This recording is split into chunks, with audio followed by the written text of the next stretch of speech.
আমরা নারী আমরা সবই পারি। এক কথায় বলতে গেলে সারাদিন হাজার কাজ করার পরেও আমাদের শরীরে যেন কোনো ক্লান্তিই আসে না।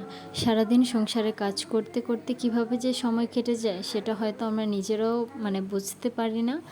তো যাই হোক, আজকে ফ্যামিলি সবার জন্য স্পেশাল কিছু রান্না করব। তো প্রথমে হচ্ছে আমি আমার শ্বশুরের জন্য রূপচাঁদা মাছ ভিজিয়ে নিয়েছিলাম। এগুলো কালকে আনা হয়েছিল। এগুলোকে এখন হচ্ছে সুন্দরভাবে ম্যারিনেট করে ফ্রিজে রেখে দেব। যখন ভাজবো তখন বের করে নিব আর কি। তো আরও 2-1 জন খাবে, তাদের জন্য দিয়েছিলাম। এখানে হচ্ছে আমি আদা রসুন বাটা, ধনিয়ার গুঁড়া, জিরার গুঁড়া, গরম মশলার গুঁড়া, হলুদ মরিচের গুঁড়া, পরিমাণ মতো লবণ, ফিশ সস আর হচ্ছে সামান্য পরিমাণ লেবু রস দিয়ে আমি হচ্ছে মাছটাকে সুন্দরভাবে ম্যারিনেট করে তারপর রেখে দেবো ফ্রিজে। আর সামান্য পরিমাণ ময়দা অ্যাড করেছিলাম, এতে করে মাছটা অনেক বেশি ক্রিস্পি হয়। তারপরে হচ্ছে আবার মুরগির মাংস ম্যারিনেট করতে হবে।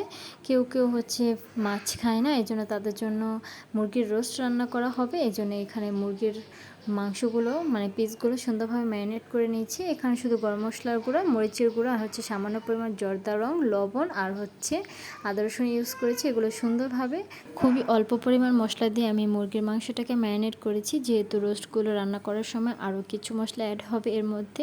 তো এইখানে আমার মুরগির রোস্টগুলো ভাজা একদমই কমপ্লিট হয়ে গিয়েছে। যেহেতু এর আগে আমি মুরগির রোস্ট রান্নার ফুল ভিডিও আপলোড করেছিলাম, এই জন্য আজকে আর ফুল ভিডিও দেখালাম না। তো এইখানে আমার মুরগির রোস্ট রান্না একদমই কমপ্লিট হয়ে গিয়েছে।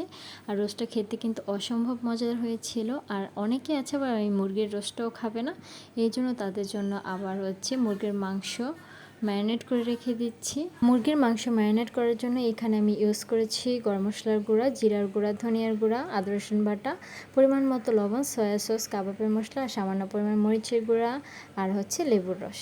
সব কিছু এখন আমি সুন্দরভাবে মাখিয়ে নেব। আর আমি কিন্তু অবশ্যই ম্যারিনেট করার সময় ময়দা ইউজ করি, তা না হলে খেতে কিন্তু একদমই ভালো লাগে না।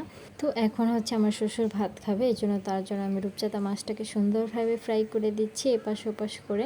আমাদের মেয়েদের জীবনটা আসলে এমনই, সংসারে সবার দায়িত্ব পালন করতে করতে নিজের যে কী খেতে ইচ্ছে করে সেটাই ভুলে যায়, নিজের প্রতি দায়িত্ব পালন করাটাও ভুলে যায় সবার দায়িত্ব পালন করতে করতে।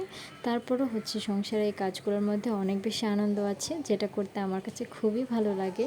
হয়তো আমার মতো সবারই এই সংসারের কাজগুলো করতে অনেক বেশি ভালো লাগে, এই জন্য সংসারটা এত বেশি সুন্দর। যদি সবার কাছে ভালো নাই লাগতো তাহলে তো আর সংসার জীবন সুন্দর হতো না। হাজার কাজের মাঝেও আবার আমার হাজব্যান্ডকে বিকালে নুডলস রান্না করে খাইয়েছিলাম। আমাদের বাড়িতে সবাই হচ্ছে স্পাইসি নুডলসটা খেতে অনেক বেশি পছন্দ করে, যেহেতু ওটা বাড়িতে ছিল না তাই আমার ছেলে যে মিস্টার নুডলস আছে সেটাই রান্না করে দিয়েছিলাম। আর সে এটা খেয়েও অনেক বেশি প্রশংসা করেছিল আমার। তো আজকের ভিডিওটা এই পর্যন্তই। ভালো থাকবেন সবাই, আল্লাহ হাফেজ।